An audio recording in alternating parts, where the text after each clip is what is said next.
Okay, first, can you introduce yourself? Sure. My name is Yanni Shah. I'm the founder and CEO of Yanni Events. We're a floral and event design company in Boston. So firstly, can you kind of talk about your inspiration for this exhibit and how it was reflected in the type of flowers you chose and overall thing?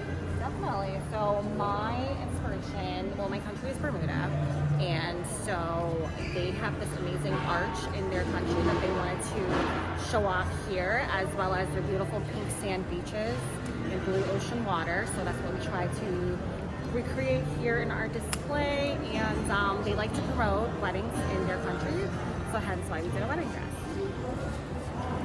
And can you quantify the amount of flowers that went into this arrangement? A lot. Unfortunately, I can't quantify it. It's probably about 60 bunches of baby's breath. There's 100 pink roses. I think about 50 hydrangeas. Yeah, and a lot of pumpkins. Can you walk us through your design process and the timeline for creating this arrangement? Sure. So the design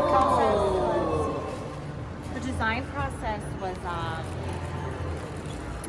it was just like how can we maximize the space that we have, and of course all the mechanics that we have to consider as this does have to be up for a few days.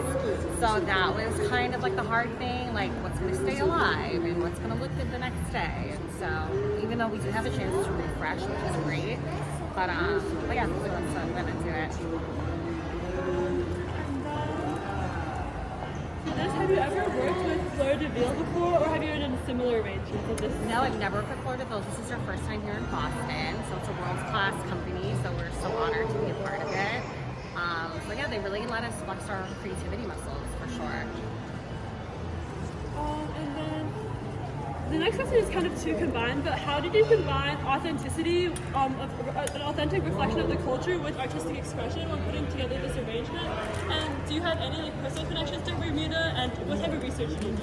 Yeah, so first it was really important to me to be authentic with this design. I'm from Jamaica, so another Caribbean island, so it was an honor for them to ask me to do Bermuda, because as the Caribbean, we're so small, so we're all kind of like one little friendly family. And yeah, so I really wanted to represent them well and just do a really good job.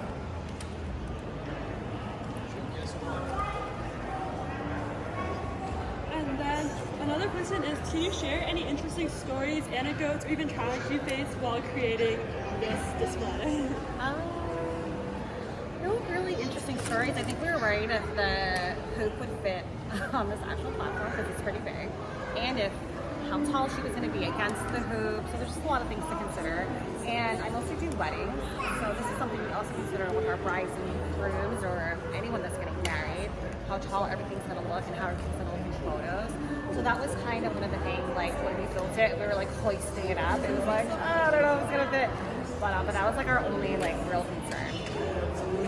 And who did you work with this project? Like how many people were part of your team? It was really just my friend Carlos and I.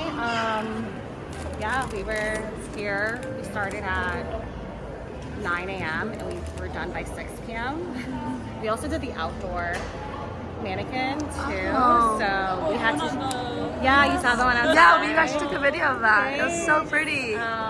So that one we had to be here by 6 a.m. on a scissor lift to like put that one up there. So that was. Can you tell us more about that mannequin? Like, what's the inspiration behind that? Just bright. Wanted to be eye-catching for. Of course, it's going to be outside from the road. It's such a busy street, Boylston Street. So just really wanted it to be like really bright, eye-catching, and just fun. And I like the gold leaves that we were able to. That was like kind of a last-minute thing. I like that touch. But I think it's what really makes it. Gotcha. So I know each mannequin has a culture, but the one outside is just whatever how you wanted to. Yeah, it was. Gotcha. We had creative freedom. Which flowers did you use, and what was the theme for that one? So they're all faux flowers. They can't be real because it's outside, right? So it was just like roses, peonies, anything that was just like big and fluffy. Honestly, is what we used.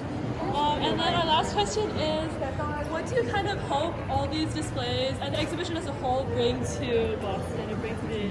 I think that we just really wanted to bring some beauty into the city and for people to see that we have a lot of creative talent here in Boston. So Oh wait, actually I have one more question. Sorry. What kind of inspired you to become a florist, and how did you like kind of decide that you wanted to do this route? So I dabbled in event planning for like 5 years, and then the last 3 years I really honed in on floral design. I just really loved it. It was always my favorite part when I was doing event planning. And so right before the pandemic, I was able to go to a flower conference.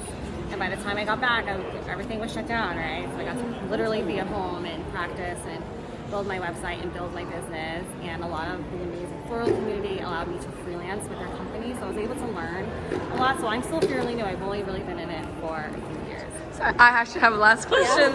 Last question. Last. So how do you think Floridaville promotes florists, and how do you think it helps other florists as well?